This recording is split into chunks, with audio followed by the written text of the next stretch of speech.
So today we're working on a project and I want to take a 2-minute timeout to talk about protection. And when it comes to protecting a floor that you are stripping. So on this job, we're basically doing a strip, clean, and reseal with an acrylic coating.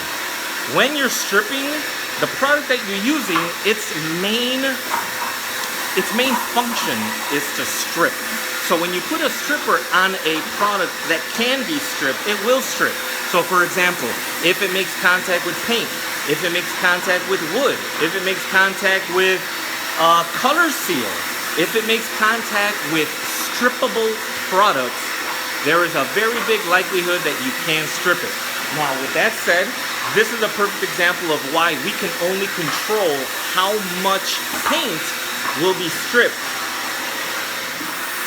So if you look at this floor, the guys are about halfway through this floor already, cleaning it all up. But what I want you to notice, and I want you to look at what the technician is doing. He's rotary scrubbing side to side, back and forth, and there's a few things going on. Number one is, for any product to work properly, you need to have dwell time. And dwell time is the time that you allow a product to sit there and loosen up the coating. While it's loosening up the coating, it's also making contact with the tape. And when it comes to tape most of the time acts like a sponge.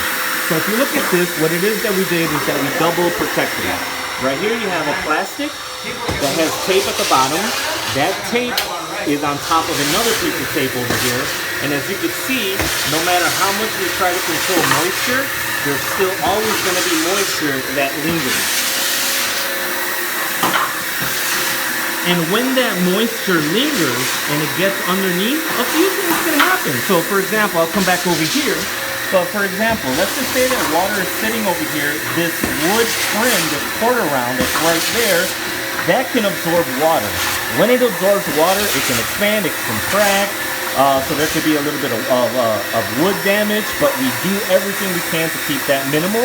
Another thing is that when we're finally done with the entire stripping process, cleaning everything, when we come and we remove this tape and we remove all of this, remember, this tape has direct contact with stripper. So the question is, will the quarter rounds also peel a little bit of paint? That we absolutely do not know until we're done with the service, but this is a fantastic representation of what we do to help minimize that. We start section by section. You can see that this is all vacuumed and dried.